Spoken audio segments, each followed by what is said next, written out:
Muy buenas amigos metaleros, ¿qué tal? ¿Cómo estáis? Soy de vuestro anfitrión aquí en el canal del Dragón de YouTube. Oro, plata. Hoy vamos a hablar de la mayor falsificación de moneda contante y sonante en España. Hoy os voy a contar la historia del duro sevillano.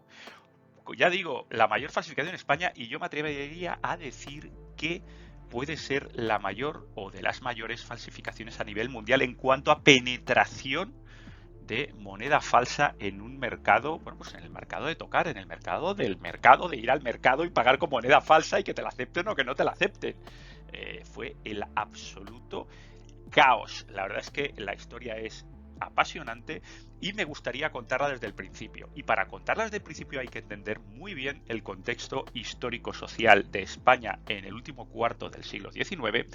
Además, hay que entender cuál era el contexto de la plata en esa época a nivel mundial, desde 1875-70 hasta más o menos 1900 poco. ¿Cómo se hacían las falsificaciones antes del duro sevillano? Porque esto marcó un antes y un duro sevillano. ¿Cómo? ¿Qué se vivía? ¿Cuál era la sensación a nivel de calle con el mercado inundado de moneda falsa? ¿Qué ocurría? ¿Cómo comprobaban los tenderos, los mercaderes, los comerciantes que ese duro que recibía era bueno o era sevillano? Y además, ¿cómo solucionó de una manera inicialmente muy chapucera el Banco de España y el gobierno pues la retirada de todas estas monedas falsas del mercado? Por último, para los más numismáticos, para los que les guste tocar este tipo de monedas, aficionados al centenario de la peseta, una pequeña guía para distinguir un duro sevillano, es decir, un duro falso, de un duro bueno. Ya os digo, el Banco España tenía serias dificultades en reconocer muchos de ellos. Así de perfecta era la falsificación. Seguramente me vaya de tiempo porque este tema me apasiona, pero bueno, disculpas anticipadas. Ahora momento para que vayáis a por las palomitas, unas aceitunas, abráis una cervecita y disfrutad conmigo este episodio. Como siempre, agradecer a los suscriptores de Dragón Oro Plata del club de Patreon, el club de suscripciones de Patreon, pues bueno, toda su ayuda que me permite hacer este tipo de episodios de una manera súper relajada y con muchas ganas, sabiendo que tengo su apoyo. Además, ¿qué disfrutan? Bueno, disfrutan de episodios exclusivos, muy enfocados, sí, es verdad, a la inversión en metal físico, análisis de metales, objetivos, comentarios, bueno, pues un montón de cosas. Además, un Discord que lo está petando. La verdad es que me ha sorprendido, tengo que deciros que me ha sorprendido la participación y el nivelazo que tenemos ahí dentro. Muy potentes todas las contribuciones y de gente, la verdad es que muy implicada en la causa. Muchas gracias, chicos. Empezamos por el principio.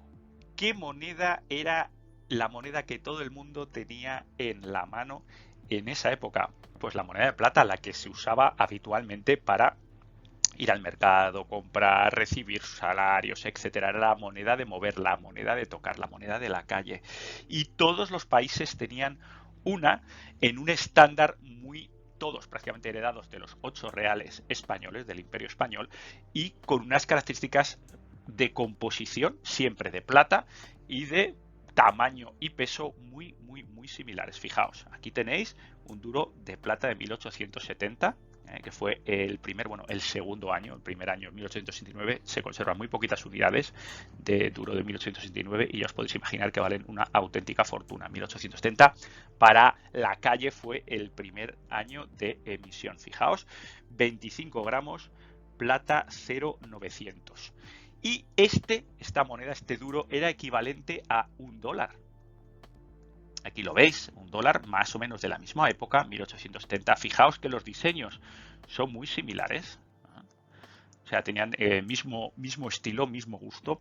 Lo que pasa es que el dólar era un poquito más pesado. También es verdad que tenía 0,900, igual que el duro español. Ya sabéis que en Estados Unidos los 8 reales españoles de Imperio Español fueron de moneda de curso legal hasta ya bien entrada la segunda mitad del siglo XIX, 1850 y pico, no me acuerdo ahora mismo del año, pero la verdad es que todavía se veían y eran aceptados, eran considerados como curso legal. Bueno, pues aparte de estas también estaban los 5 francos franceses, es decir, había una cantidad de monedas tremenda que más o menos pesaban lo mismo y que servían para intercambiarse entre sí en compraventas, transacciones internacionales.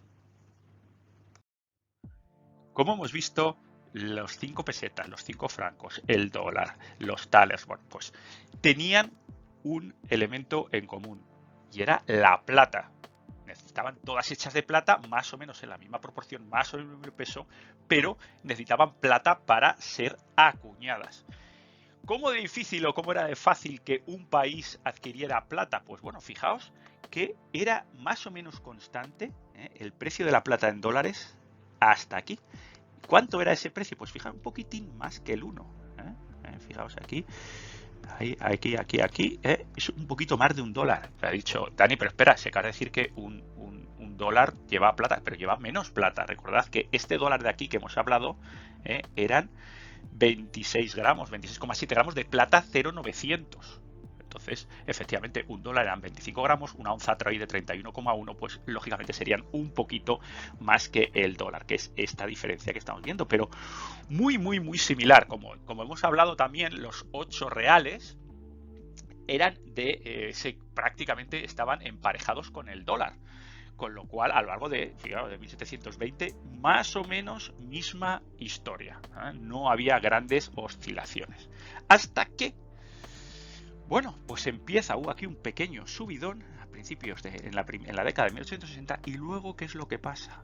Que hay una bajada dramática del precio de la plata, de estar por encima de 1, estable durante 200 años, pasa a tener mínimos en 1930 de 0,3 dólares. Y en esta bajada como veis vertical, incluso pues en esta época de la que estamos hablando, que es entre 1880 y 1990, estaba a 0,5 dólares.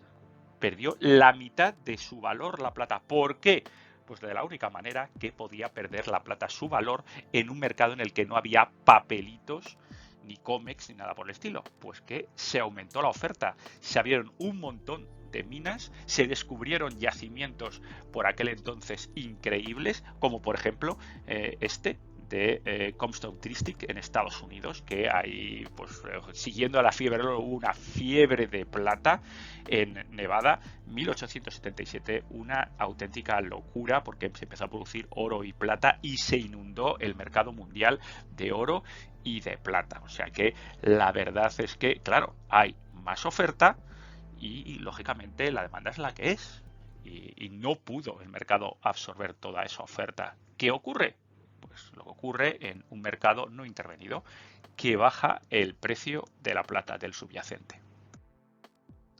¿Cómo se falsificaban moneda antes de los duros sevillanos? Cuando había un precio razonablemente estable de oro y de plata y un cambio oro-plata, siempre ya sabéis en torno a 15-16, entre 15 y 16 piezas de plata por cada pieza de oro en el mismo peso.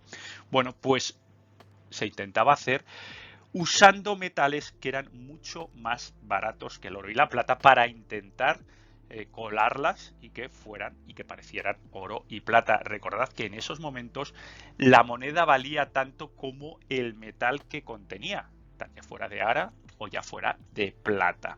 Por ejemplo, aquí veis cuatro escudos y una falsificación de 1865 de 4 escudos en platino, porque en aquel momento el platino era más barato que el oro y ahora también lo es. Ahora es mucho más barato, pero aquel entonces era un poco más barato. Y fijaos, había gente que lo hacía muy bien, muy bien. 1865, aquí por ejemplo desde una subasta americana, Hay contemporary counterfeit, ahí lo estáis viendo, una falsificación, y que, bueno, pues intentaban colocar, lo chapaban de oro, esta pieza de platino. Como ya sabéis que el platino pesa más que el oro, con lo cual cantaba en báscula, y luego pues intentaban también pues hacer un poquito de apaño, reduciendo un poquitito el diámetro, intentando ajustar lo más posible, porque lógicamente el oro y la plata tienen unas densidades únicas. El oro solo lo comparte con el wolframio y es un metal que se distingue, o razonablemente se distingue bien en cuanto a moneda. Y el platino, bueno, pues es bastante más pesado por unidad de volumen. Fijaos, esto es el estándar, 3,3 gramos. Bueno, pues está, claro, 3,45, es decir, pesaba más. ¿Por qué? Porque el platino, hemos dicho que pesaba más. Entonces, que pues, cantaba en la báscula. Prácticamente todo este tipo de piezas cantaban en la báscula, en el caso del oro porque el platino es más pesado, y en el caso de la plata porque los metales que se usaban eran metales no preciosos. O sea, calaminas, se usaban pues, un montón de intentos de metales, pero que lógicamente que no daban el peso. Es decir, en báscula y por sonido cantaban siempre. ¿Qué es lo que se falsificaba principalmente en aquella época? Pues no era el oro ni la plata, eran las monedas de cobre, las perras chicas, las monedas de 10 céntimos. Ese tipo de monedas que tiene mucho movimiento, que está en todos los bolsillos y en todos los monederos. Usando una analogía, sería como ahora falsificar un billete de 5 o de 10 euros, más o menos, o monedas de 2 euros, si lo queremos ver así. ¿Por qué? Pues porque hacer, y lo hemos visto, hacer moneda de oro y de plata que cuele con leyes inferiores o con metales que no son los que son, es prácticamente imposible, o por lo menos muy difícil que pasen 2 o 3 pruebas muy básicas.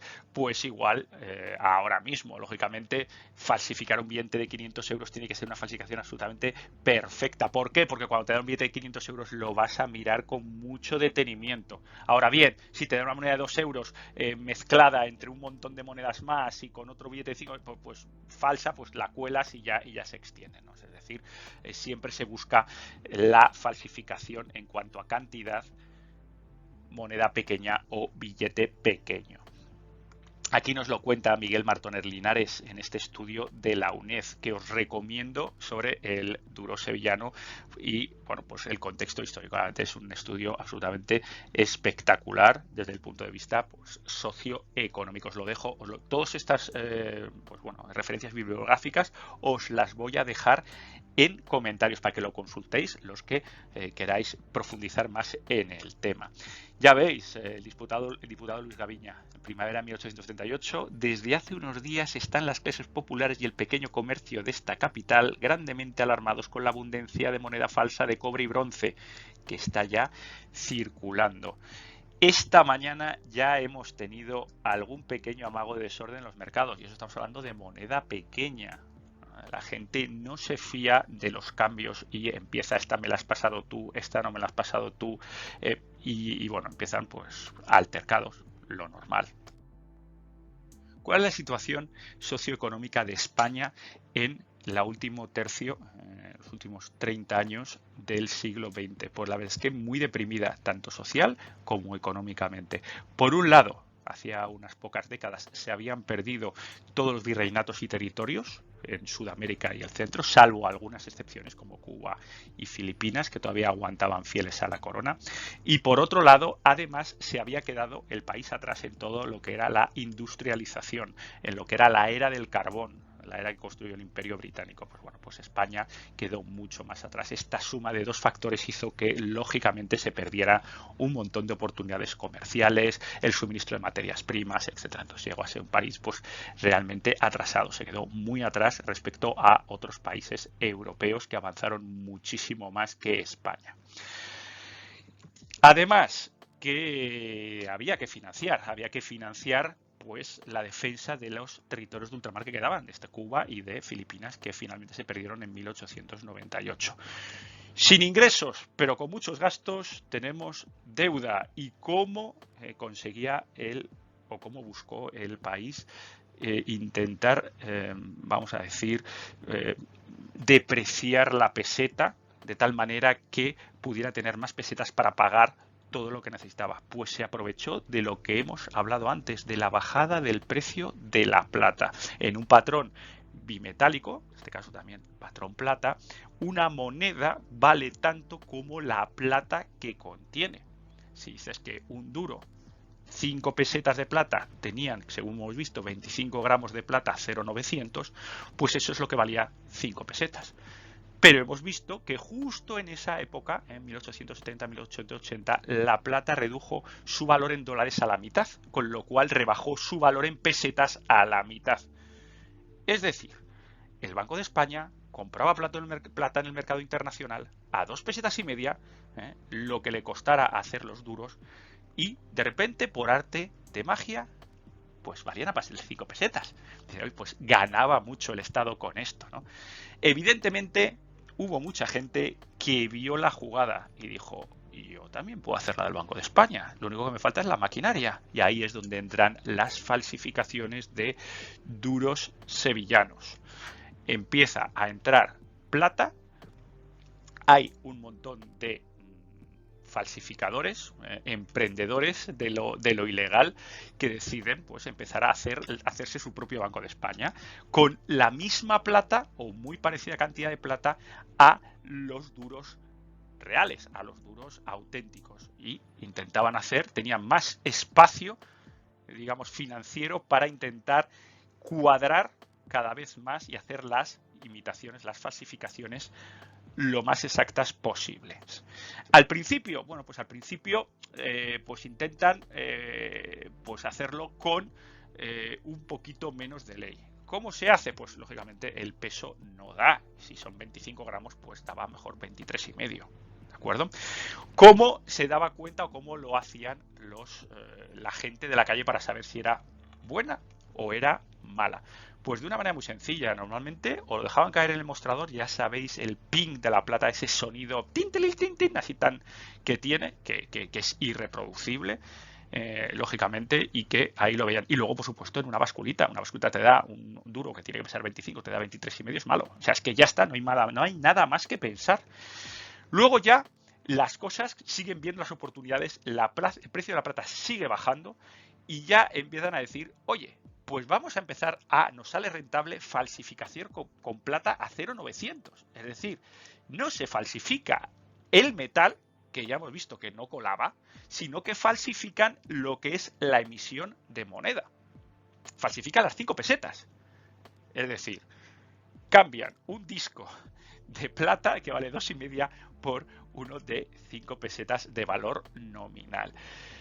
¿Qué es lo que ocurre? Que, lógicamente, empiezan a entrar en el mercado. ¿Hacienda lo detecta? Claro que lo detecta de inicio, pero no reacciona tan pronto, porque eso, ya sabéis, es admitir que hay un problema. Y si admitimos que hay un problema, la sociedad, la población, pues puede haber disturbios, puede haber cosas. Entonces, de inicio, dijeron así, cerraron muy fuerte los ojos y dijeron, vamos a ver si todo esto pasa rápido, y como realmente son de plata y tal, a ver lo que dura esto, ¿no? Y yo creo poniendo velitas a San Andrés para que subiera un poquito la plata y ya no fuera tan fácil hacer estas falsificaciones a 0,900, o sea, falsificaciones con la misma plata.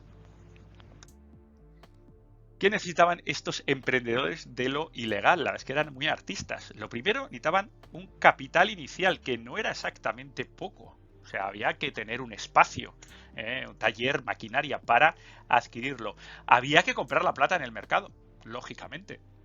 Había que tener sus conexiones en las importaciones, etcétera. Y luego tenemos al artista falsificador, que era el que tenía las manos, el que ajustaba, el que ponía los cuños. Luego, lógicamente, un químico había que hacer que la plata fuera efectivamente 0,900, conseguir las aleaciones buenas.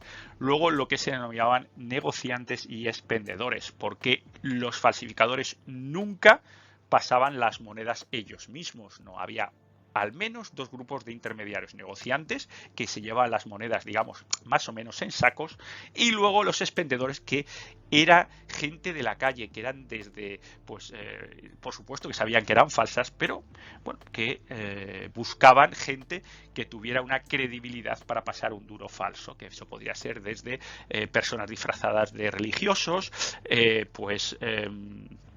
nanis de niños en los parques, niños propiamente dichos, bueno, pues un montón de figuras que en principio a un comerciante o a alguien que va a recibir ese dinero no le resultan sospechosos. Fijaos, aquí tenéis el taller, uno de los talleres que intervinieron en España en esa época. ¿Cuál era el problema?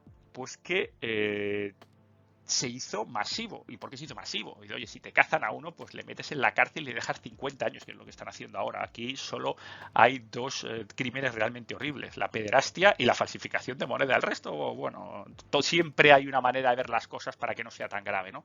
Pero para la parte del gobierno, lo que es falsificar moneda y pederastia, evidentemente, pues no hay excusa.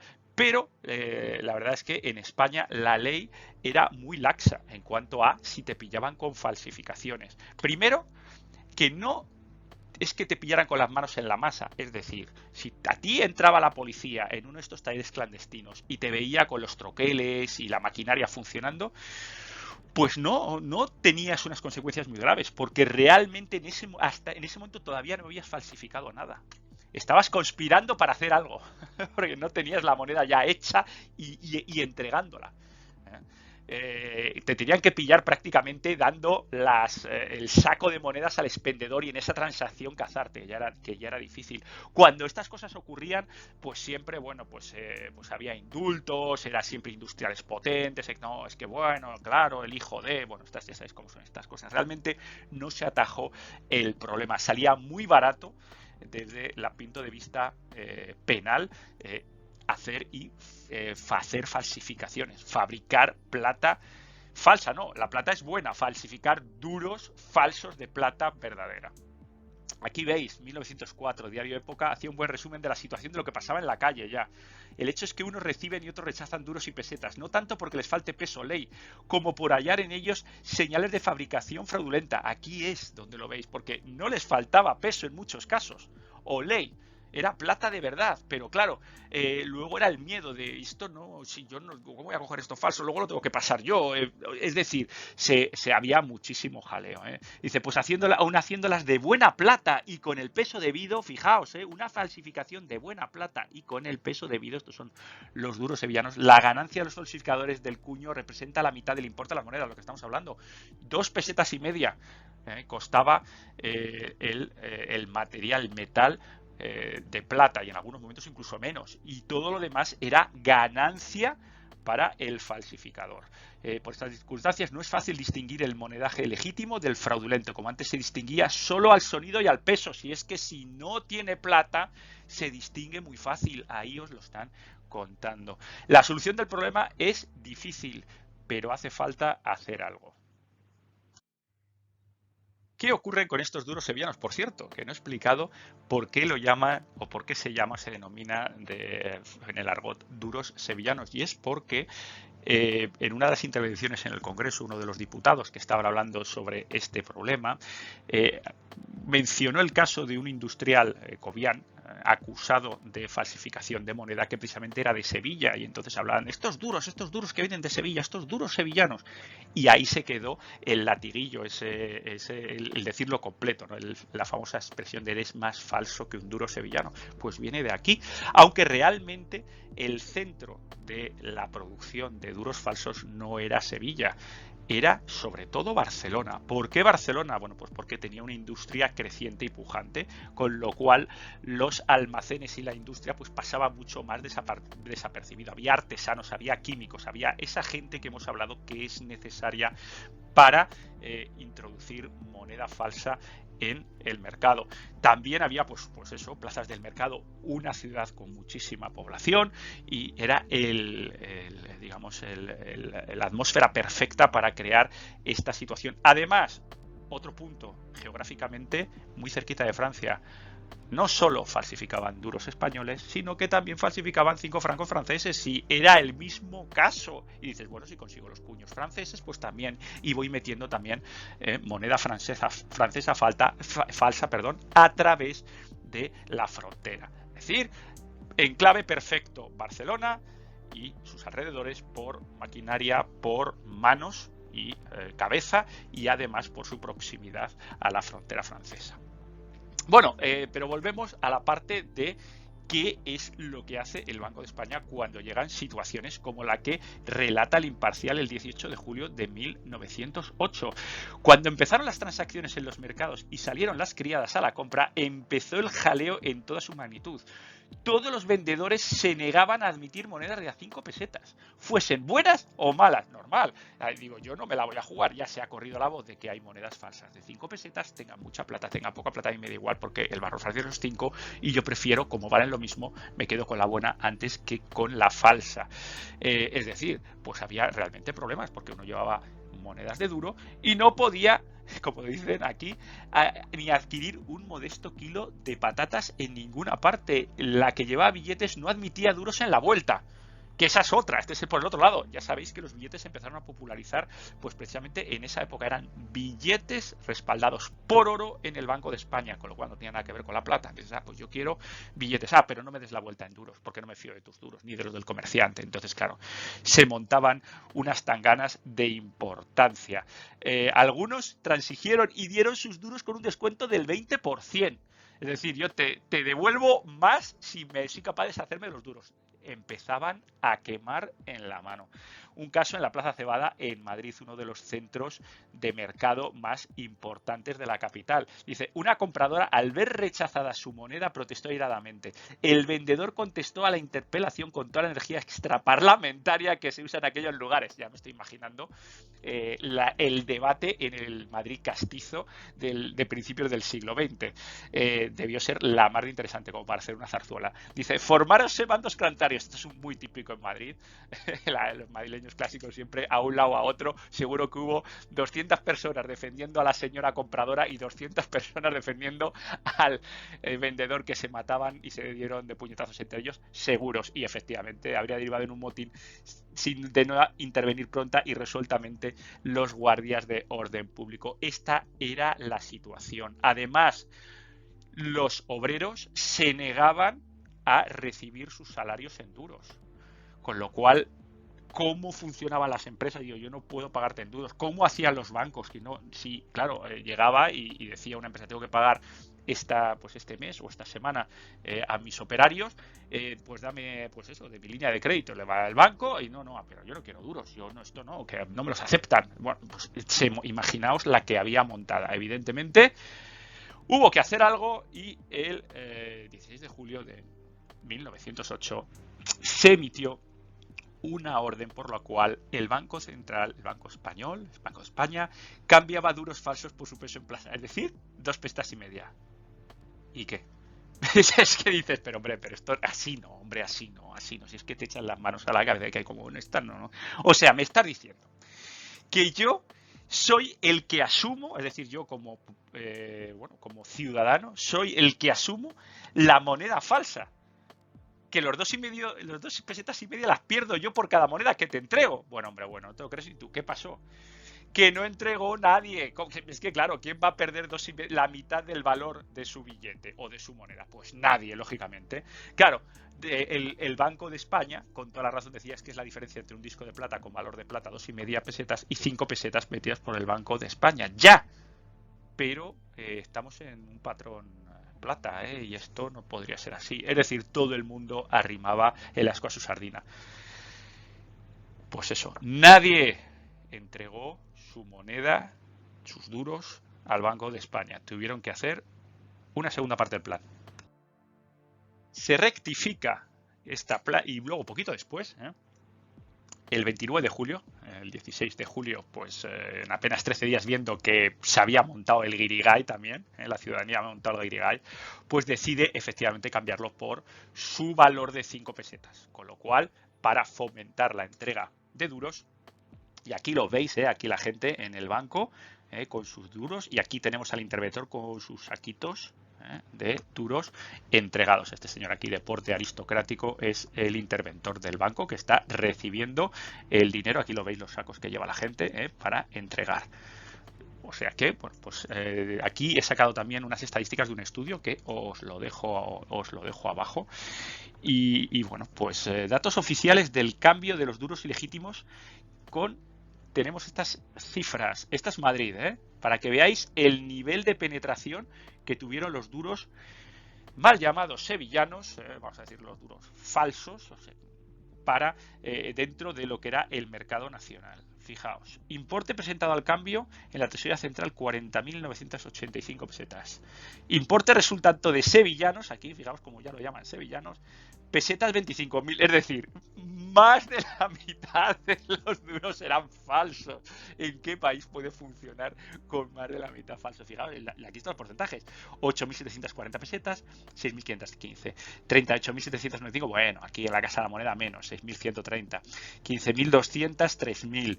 Y 150.000 pesetas en el Banco de España, 60.000 pesetas. Fijaos, los porcentajes eran brutales, entre el 40 y 50% en los números gordos. Aquí tenéis sobre 200.000 pesetas, 40 más 150 son 190, vamos a poner 200.000 así para números gordos, 25 y 60, 26 y 60 son 86. O sea que la verdad es que prácticamente un 43%, 44% de duros falsos. No me extraña que la gente no los aceptara en la calle. Luego en provincias, aquí veis algunas otras, pues bastante menos incidencia, 37.000, 80, 22.500, Lugo 112, 3.600. No había círculo, no se había extendido tanto los duros sevillanos en otras ciudades de provincia un poquito más alejadas de las zonas, focos económicos de comercio de la España del siglo XIX, como puede ser Madrid, Barcelona, Sevilla. Entonces, claro, ya pues ciudades como Lugo, que quedan bastante a desmano, pues la incidencia de los duros sevillanos era bastante menor. Y de esta forma se atajó el problema. Hemos visto cómo el Banco de España dio pues unas semanitas, porque no fueron más, no fue como en tipo años de tipo el cambio de pesetas a euro y cosas de esas, de entregar las pesetas para que te las cambien por euro. No. Aquí dieron, lógicamente, al ser falsificaciones, unas semanas, no fue demasiado tiempo. Entonces, todo el que quiso y pudo ir a cambiarlo, lo hizo, pero muchos se lo quedaron. Y ahí quedaron muchos años en los colchones y quedaron ahí todavía medio circulando, lógicamente. O sea, no limpiaron todos los duros falsos del mercado. Ahora, pues son muy coleccionables, claro que sí. Es una cosa pues muy curiosa y entre coleccionistas, numismáticos, y también tiene plata, porque recordemos, tiene más o menos o la misma, o incluso algunos que venían de México llegaron a tener más plata del 0,900. Tenían 0,900 y claro, la plata no era el problema conseguir la plata barata, el problema era las manos y la técnica.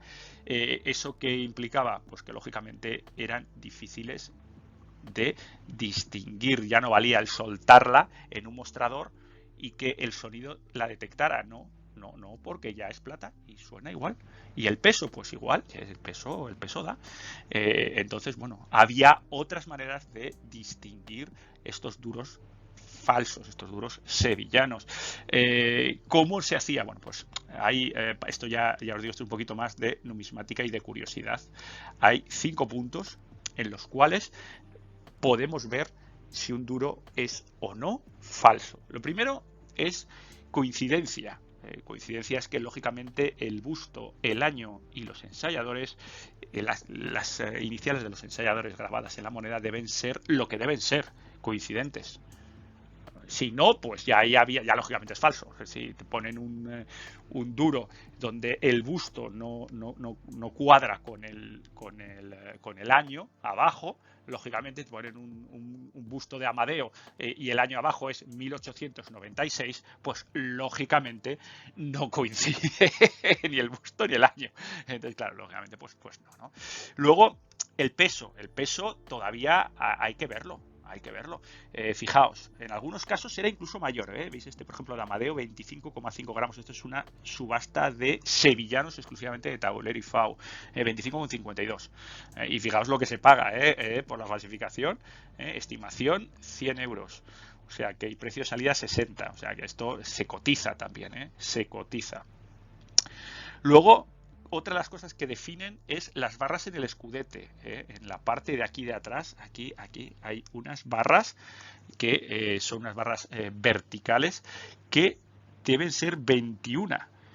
En otras monedas, falsificaciones son otras. Hay de 23, hay, aquí lo veis, 26, 29 barras en escudete. Aquí es como nos lo define Tauler.